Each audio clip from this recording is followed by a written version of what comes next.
Hello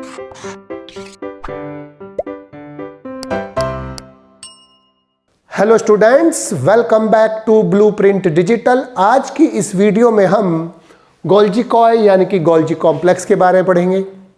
video को start करने से पहले हमारे चैनल को सब्सक्राइब करें और बेल आइकन दबाना न भूलें, जिससे हमारे लेटेस्ट वीडियोस की नोटिफिकेशन आपको प्राप्त होती रहे। अब हम आज के टॉपिक पर आते हैं।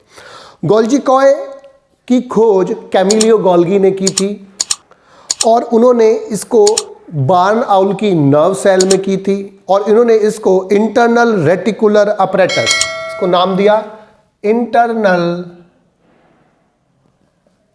Reticular apparatus. इंटरनल माने होता है आंतरिक,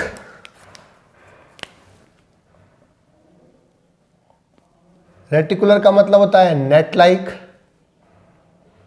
जाल लाइक, और अपरेटस का मतलब उपकरण, यानी कि आंतरिक नेट लाइक यानी कि जाल समान उपकरण उन्होंने इसको कहा। और इसको एलएस जॉर्ज ने ऑब्जर्व किया था सबसे पहले। और जो गोल्जी कॉम्प्लेक्स होती है वो सभी प्रोकैरियोटिक सेल्स में एब्सेंट होती है, यूकैरियोटिक सेल्स में प्रेजेंट होती है, लेकिन ब्रायोफाइटा और टाइडोफाइटा के मेल गैमीट्स में, इसके अलावा मैच्योर सीव ट्यूब्स में यानी कि फ्लोएम की जो परिपक्व चालनी नलिकाएं हैं उसमें, और स्तनधारियों के मैमल्स के परिपक्व आरबीसी में ये अनुपस्थित होती हैं। गोल्जी बॉडी को अनेक नामों से जाना जाता है, जैसे Golgi body, Golgi complex, Dalton complex. इसके अलावा लिपोकॉन्ड्रिया, क्योंकि ये लिपिड में रिच होती है, इसमें लिपिड ज़्यादा होता है, इसे लिपिड कॉन्ड्रिया बोलते हैं। बेकर्स बॉडी भी बोलते हैं इसको, इडियोसोम्स भी। और प्लांट्स में लेस डेवलप्ड होते हैं, संख्या में ज़्यादा होते हैं गोल्जी कॉम्प्लेक्स, तब इसे वहाँ डिक्टियोसोम्स बोलते हैं। स्ट्रक्चर, इसकी संरचना, गोल्जी कॉम्प्लेक्स की संरचना एंडोप्लाज्मिक रेटिकुलम की संरचना के समान होती है, लेकिन एंडोप्लाज्मिक रेटिकुलम दूर तक फैला हुआ एक ऑर्गेनील होता है, पूरी बॉडी में वाइड स्प्रेड होता है सेल में, जबकि एक लोकलाइज्ड एरिया होता है जो न्यूक्लियस के पास प्रेजेंट होता है। ये मुख्यतः 4 प्रकार की संरचनाओं से मिलकर होता है: वेसिकल्स, वैक्यूल्स, सिस्टर्नी और ट्यूब्यूल्स। जो सिस्टर्नी होती है वो अनब्रांच्ड सैक लाइक स्ट्रक्चर होती हैं जो एक के ऊपर एक स्टैक के रूप में प्रेजेंट होते हैं। बस एंडोप्लाज्मिक रेटिकुलम और गोल्जी कॉम्प्लेक्स में क्या अंतर है कि जो ये एंडोप्लाज्मिक रेटिकुलम की तरह सैक्स में अरेंज होते हैं, एक के ऊपर एक अरेंज होते हैं, लेकिन जो एंडोप्लाज्मिक रेटिकुलम के जो मटेरियल होते हैं वो दूर तक फैले हुए होते हैं सिस्टर्नी उसके, और यहाँ पर ये एक छोटे से एरिया में एक के ऊपर एक अरेंज रहते हैं। इसके अंदर जो डेंस माने गाढ़ा, ओपेक मतलब जो कलर जो अपारदर्शी होता है, वो जो मटेरियल इसमें भरा हुआ होता है उसे हम नोड कहते हैं।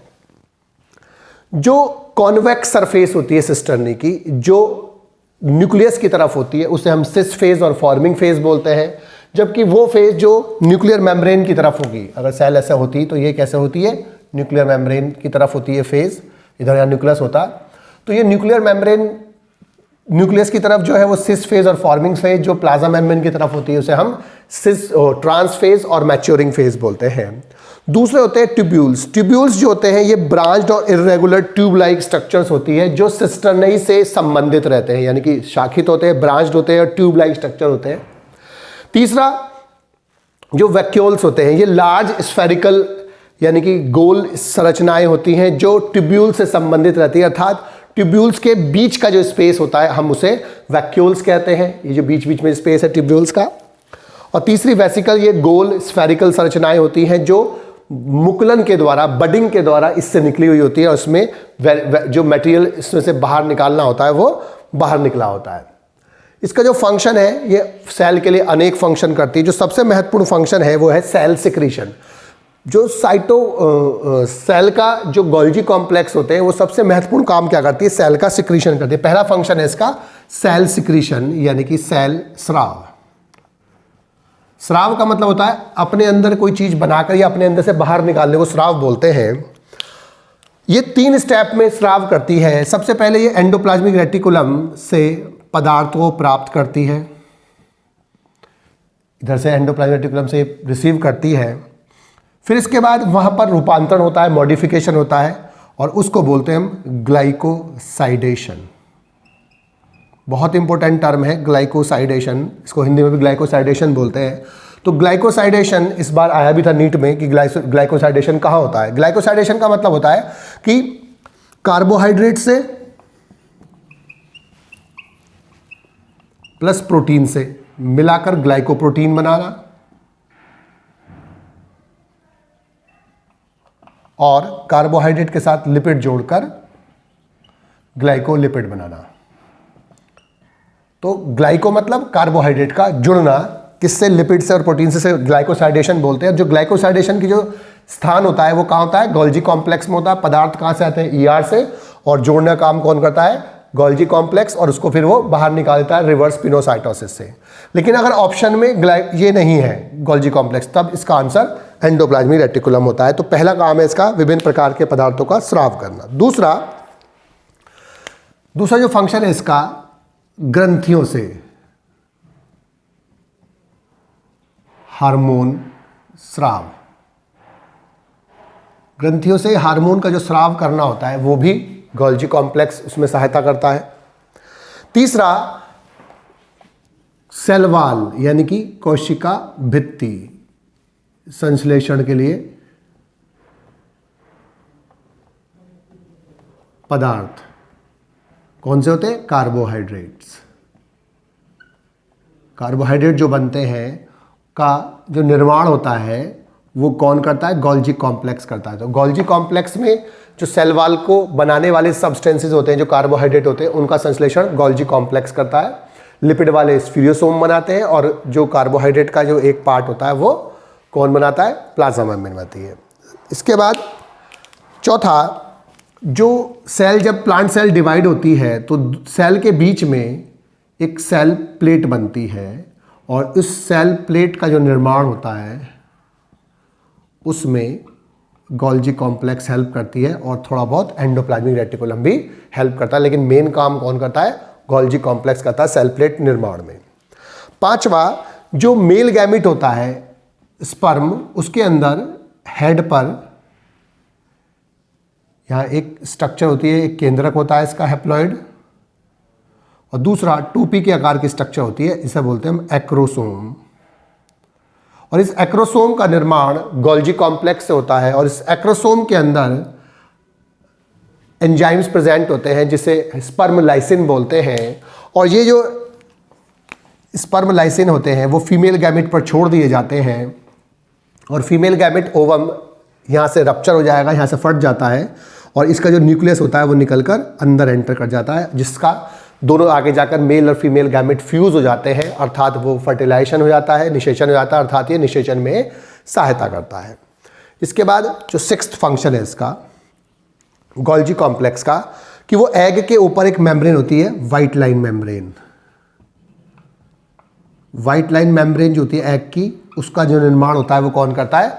गोल्जी कॉम्प्लेक्स करता है।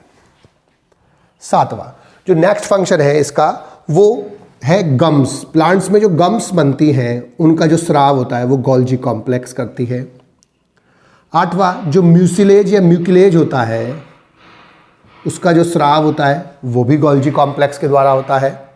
जो म्यूकिलेज होती है रूट सेल्स में गोल्जी कॉम्प्लेक्स सिक्रीट करती है। उसका फ़ायदा क्या होता है कि जब रूट नीचे की तरफ जा रही होती हैं तो जो यहाँ पर सॉइल है, इस सॉइल में ये म्यूकिलेज सिक्रीट किया जाता है। म्यूकिलेज जो होता है वो वाटर और प्रोटीन को एब्जॉर्ब कर सकता है क्योंकि ये म्यूकोपॉलीसेकेराइड होता है, और जब ये यहाँ पर सिक्रीट किया जाता है म्यूकिलेज तो ये पानी को एब्जॉर्ब करते हैं, जिससे यहाँ पर जो सॉइल होती है वो सॉफ्ट हो जाएगी, और सॉफ्ट होने से, मुलायम होने से रूट आसानी से नीचे को पायर्स करके भेद कर नीचे आसानी से चली जाती है, अर्थात ये रूट के नीचे जाने में भी सहायता करते हैं। इसके बाद जो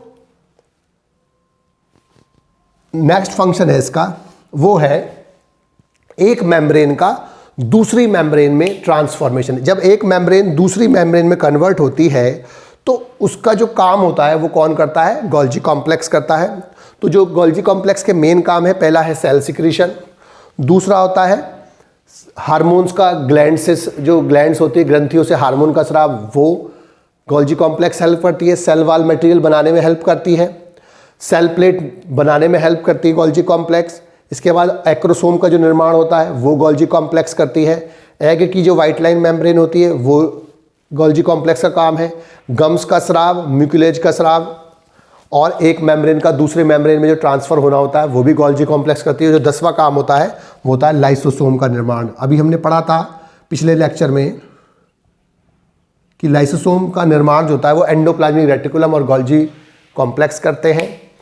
एंडोप्लाज्मिक रेटिकुलम उसके प्रोटीन बनाती है राइबोसोम्स के थ्रू, और जो गोल्जी कॉम्प्लेक्स होती है वो एसिड हाइड्रोलाइसिस को, एंजाइम्स के जो प्रोडक्ट होते हैं उनको ले जाकर पैक करती है और पैक करके लाइसोसोम के निर्माण में हेल्प करती है। तो ये लाइसोसोम्स का निर्माण एंडोप्लाज्मिक रेटिकुलम और गोल्जी बॉडी दोनों का सामूहिक फंक्शन है, कलेक्टिव फंक्शन है। इस प्रकार से गोल्जी बॉडी सेल के लिए बहुत ही इंपॉर्टेंट काम करती है। उसमें सबसे इंपॉर्टेंट काम कौन सा है? ग्लाइकोसाइडेशन। ग्लाइकोसाइडेशन का मतलब होता है कि कार्बोहाइड्रेट और प्रोटीन को जोड़कर ग्लाइकोप्रोटीन का निर्माण करना, कार्बोहाइड्रेट और लिपिड को जोड़कर ग्लाइकोलिपिड का निर्माण करना। बच्चों, आज की इस वीडियो में बस हम इतना ही पढ़ेंगे। हमारी इस वीडियो को आप लाइक करें और अपने दोस्तों के साथ शेयर करें। यदि आपका कोई डाउट है तो आप हमें कमेंट करके बता सकते हैं। इस अध्याय को और अच्छे से पढ़ने और समझने के लिए आप चित्रा प्रकाशन की बुक एक्टिव जीव विज्ञान की सहायता भी ले सकते हैं।